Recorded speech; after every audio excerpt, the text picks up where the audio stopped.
Assalamualaikum warahmatullahi wabarakatuh. Perkenalkan, nama saya Husin Rahma, Handbook A221-21064. Nah, pengertian sel yaitu merupakan kumpulan materi paling sederhana yang dapat hidup dan merupakan unit penyusun semua makhluk hidup.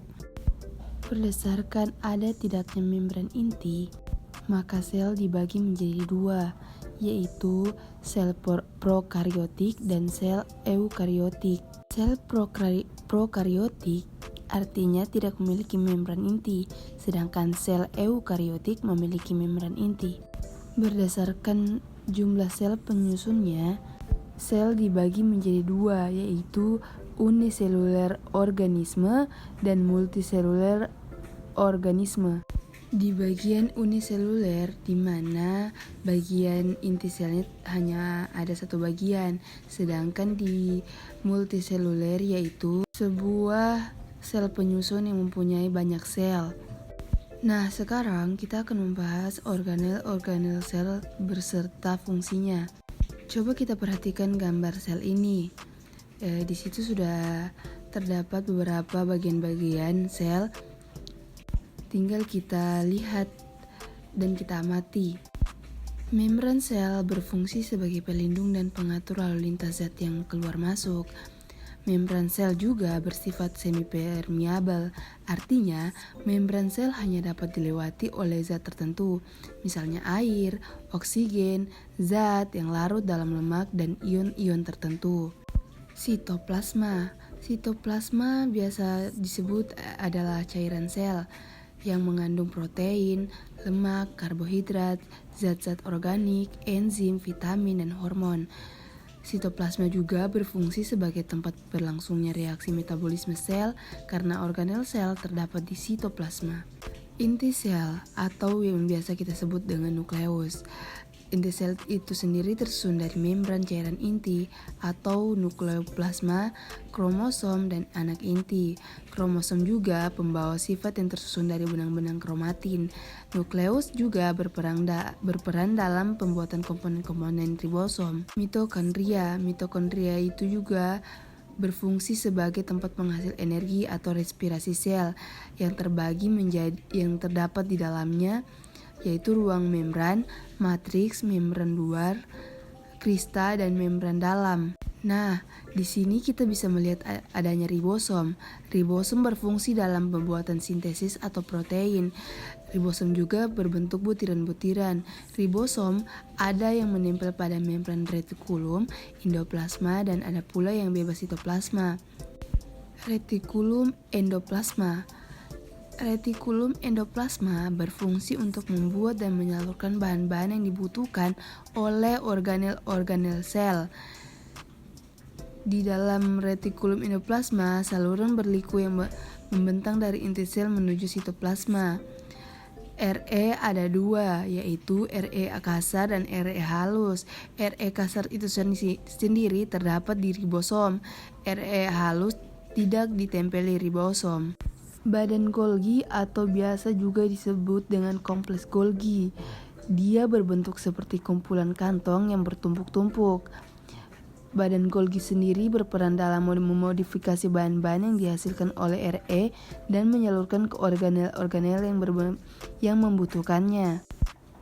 Lisosom berfungsi mencerna zat sisa, makanan, atau zat asing.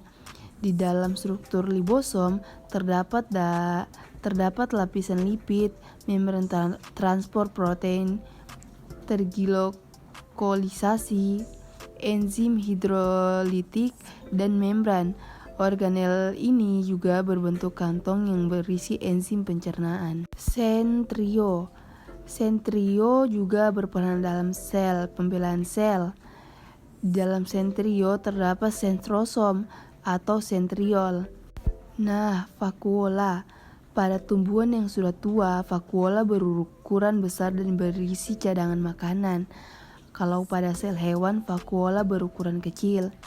Di dalam protozoa terdapat dua jenis vakuola, yaitu vakuola makanan dan vakuola kontraktil.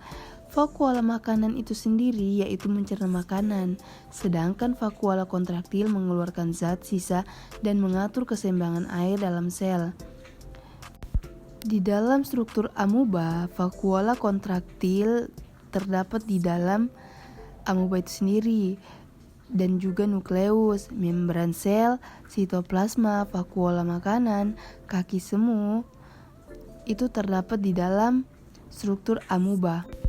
Plastida.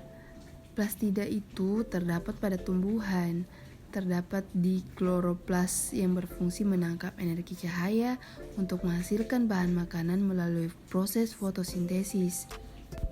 Di dalam plastida terdapat etioplas, proplastik, leukoplas, eleukoloplas, proteinoplas, armiloplas, dan kromoloplas, kloroplas. Nah, kita ke bagian dinding sel.